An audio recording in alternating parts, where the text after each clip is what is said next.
with the Vinicius Junior story, because I want to read this to you. So this story has come out in Spain. It's been obviously republished by English publications, and Central Devils was a big Man United fan sort of site that sort of essentially amalgamates all the news around the world. Has said that in a surprise twist, Real Madrid are open to the idea of selling Vinicius Junior to fund a deal for Kylian Mbappe and Victor Osimhen over the course of summer 2024. Vinicius, known for his dynamic play, blah, blah, blah. It speaks about how good he is, the goals that he scored and everything else. He says this could be seen as a signature signing under the new British billionaires' part ownership, i.e. Ineos and Sir Jim Ratcliffe. The potential transfer raises questions over Vinicius Junior's willingness to join Manchester United, of course, especially considering they are not currently in a Champions League position, which I think holds a lot of water. But the article is essentially stating that if they want to raise the funds to sign the Mbappes and the Victor Osimhens, plus the idea of harnessing all those egos at the same time with Jude Bellingham playing that an attacking midfield role, maybe they're going to have to sacrifice someone like Vinicius Junior. Do you personally see a deal like this happening? No, I don't. First of all, I question how much would Vinicius Junior cost. Second of all, I question why Vinny Jr. would leave Madrid to go to a club that is so unsettled. I think if we were talking about this deal 15 years ago, 10 years ago, during the Fergie days, I think it makes a lot of sense.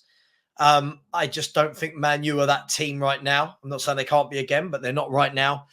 I don't know why he would leave Real Madrid. By all accounts, they're the biggest club in the world. They are, right? They're the biggest club in football, right? Yeah. Champions Leagues galore, La Ligas galore.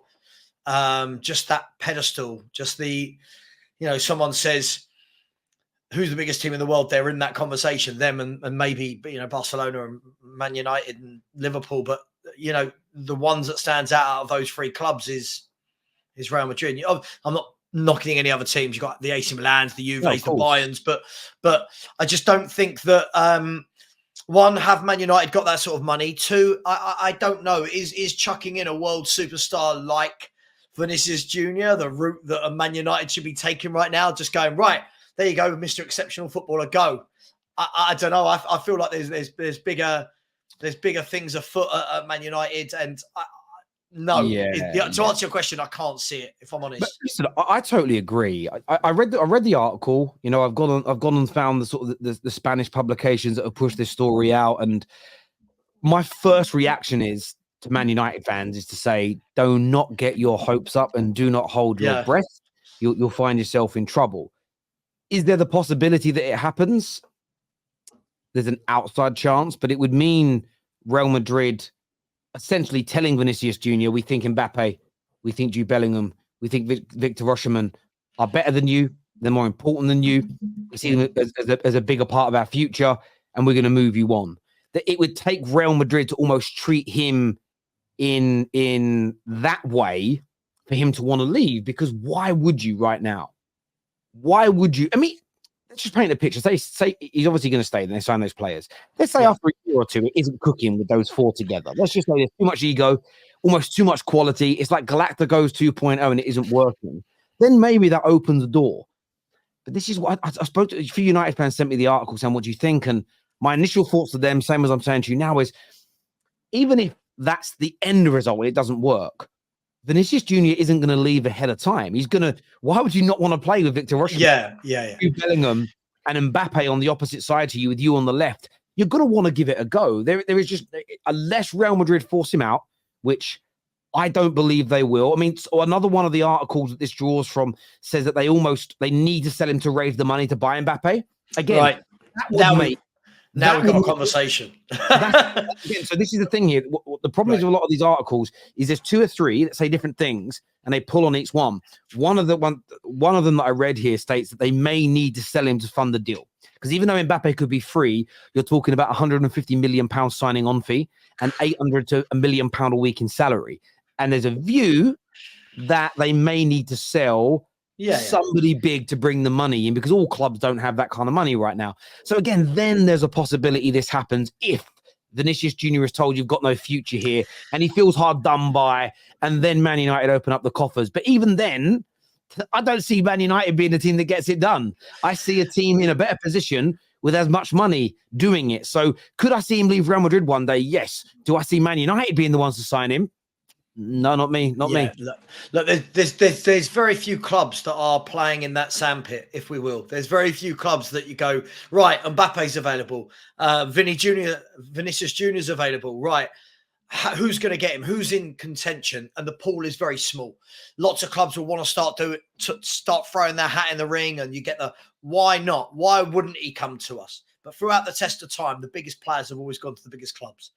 There's rare examples, maybe at the end of their careers, where it's not right.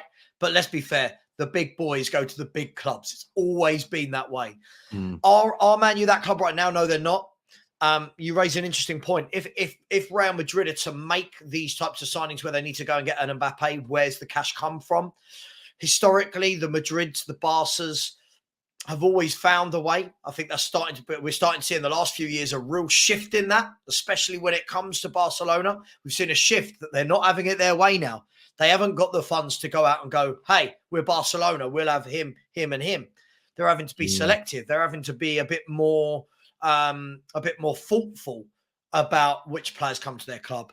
So, look, I can't see it happening. And if I'm Vinicius Jr., I'm sitting there and they go, right, okay, we need to sell you. You know, I'd be like, well, hang on, I want to play with, Mbappe. Like, do you know what I mean? Like, you'd be like, hang on, I'm here because I want to play with the world's best players. And if Real Madrid are going to sell him, Man City are going to buy him. Man City would be the ones who would go, great, because I still think, again, he's better than Jack Grealish. He's better than Doku.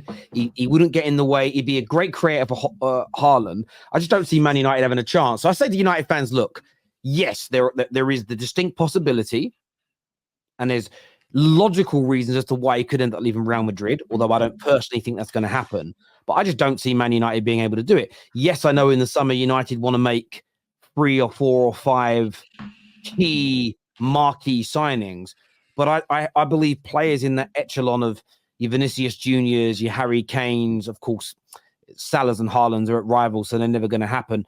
I don't think we're in the market. That's 2 or 3 years' time when you built a really good squad and you go, right, we're a brilliant team. We've got a budget of 120 million.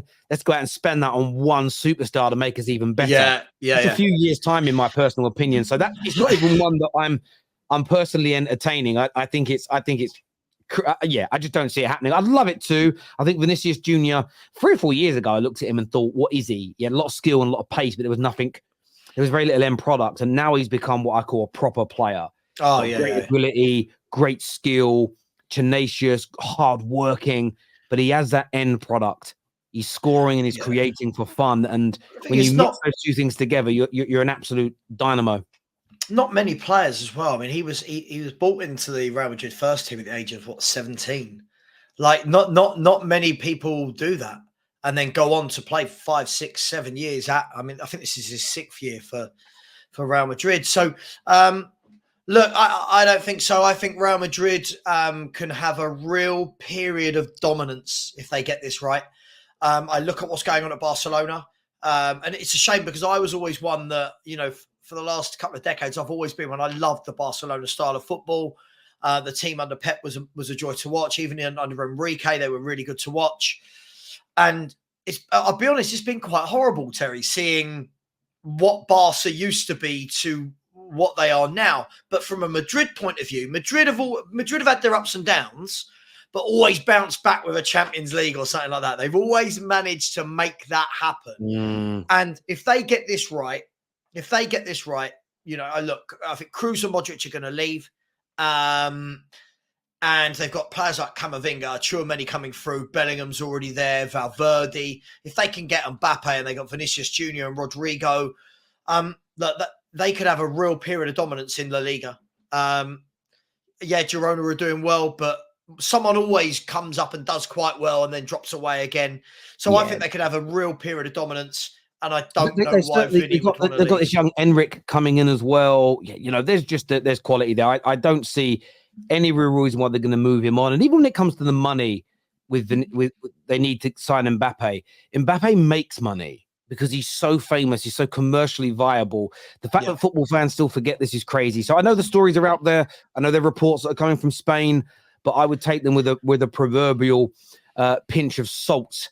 Personally, I think Man United are much better off going down the lines of looking for somebody like a Michael Olise, more attainable, obviously nowhere near the level and the quality, but more attainable than anything. That is the level that I think we're going to be shopping at in the summer. I think if Man U, listen, let's play hypotheticals. I love the hypothetical game. Let's say Man U went out and signed Vinicius Jr. It's going to take up so much of your budget in every way, shape, or form. Transfer budget, salaries. And for me, that would be the proverbial sticking a plaster over what is surgery, and it would be great. Your fans would be like, oh my God, Vinny Jr. Everyone else would go, oh my God, Vinny Jr.'s gone to Man U. He'd light the place up. He'd do some great things. Does it make you a better football team with a process? And I don't think it does. Listen, I'm not saying if the chance was there to not take it, but this is the sort of signing I would expect when Man U have a really good 11 and are looking to sprinkle that bit of stardust on the team.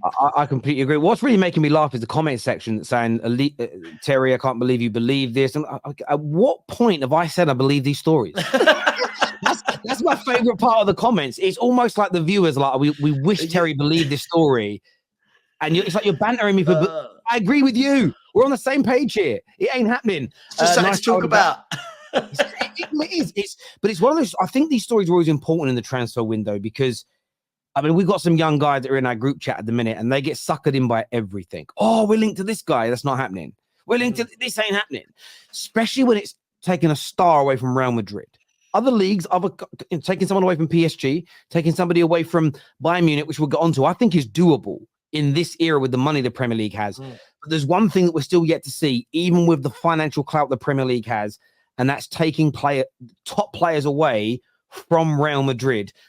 Barcelona right now, I mean, that hasn't even happened. No one's taken away their stars, even in this bad era. That's why. I'll ask this question: Who was the last person? Who was the last club to go to Barcelona or Madrid?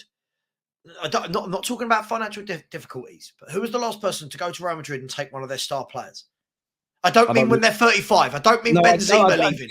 It hasn't ever happened. Not in my. I don't remember it happening. And what I mean by that is, look, Ian Robin left at a certain age, and Wesley Sneijder left at a certain age, but Ozil, but they were players Madrid wanted to get rid of. I don't remember that. I don't remember a player going away from them.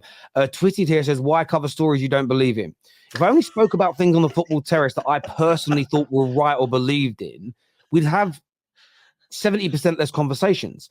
You know what? How could I cover 70? Imagine if Pep Guardiola comes out and says, I think we're going to win the quad this year. And I don't think Pep Guardiola is going to win the quad. Therefore, Twisted, I can't allow anyone on the terrace to speak about that comment or that situation. Say there's a decision that happens in a football match and everyone's saying it was a penalty and I don't think it was. That means we don't discuss that penalty decision. Imagine not discussing things that you don't believe to be true or you think are right. Come on now, Twisted. That is not how the world works, my friend. No, Varane, they were happy to get rid of him. They were happy, they were happy to move him on. It wasn't I'm talking about player in the peak of their powers. I'm talking about like right now, no one's going to go to Real Madrid and take Jude Bellingham. Do you know what I mean? No one's going to go to Barcelona right now. Well, they might do and take Pedri or Gavi. No one. No one's doing it. People keep saying Neymar. I don't know. Barcelona.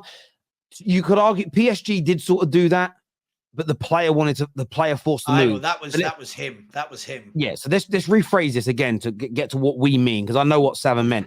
A player who is dedicated to Barca or Real Madrid at the peak of their powers, but then had their head turned by a big club.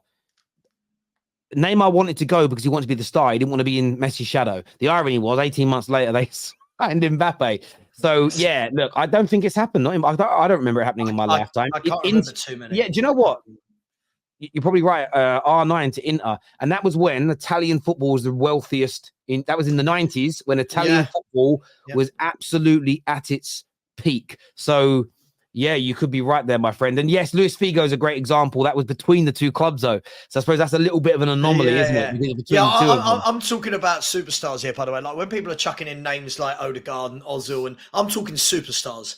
I'm talking going to the club and taking their best player, their best 1 or 2 players. It always happens the other way. Madrid for years have come calling. They come calling for Gareth Bale. They come calling for Michael Owen. They come calling for David Beckham. They come calling for Eden Hazard. You know, it happens that way. It doesn't often happen the other way because Real Madrid are, whether we like it or not, whatever you think of them, they're the pinnacle of world football. And most of the kids in South America grow up, that's their aim. They want to go and play for Real Madrid at the Bernabeu. Yeah, so. no, I completely agree, mate. We have some super chats here. Terry, Terry, I just found a bottle of ketchup in the back of my cupboard, expired 9 months ago. Are these the type of sources you are finding as well? Well, this is it.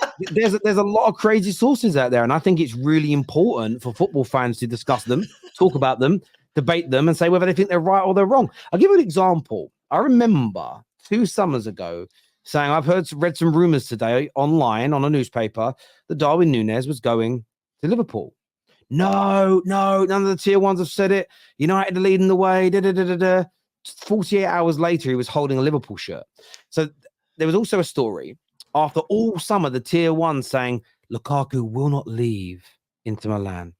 Randomly, breaking news in a Turkish outlet who said the deal has been struck. I did a video on it to say this is breaking news. This is what they've said. I got called. How dare you use these sources? What a disgrace. During our live stream, all the tier 1s went breaking news. The deal is done. So I'm not suggesting the Vinicius Junior one's going to do it, but I don't ignore stories just because it isn't from a tier 1 or one of the tier 1s, because they don't get everything. They get a lot of stuff right, but they don't often break it first. It's not true.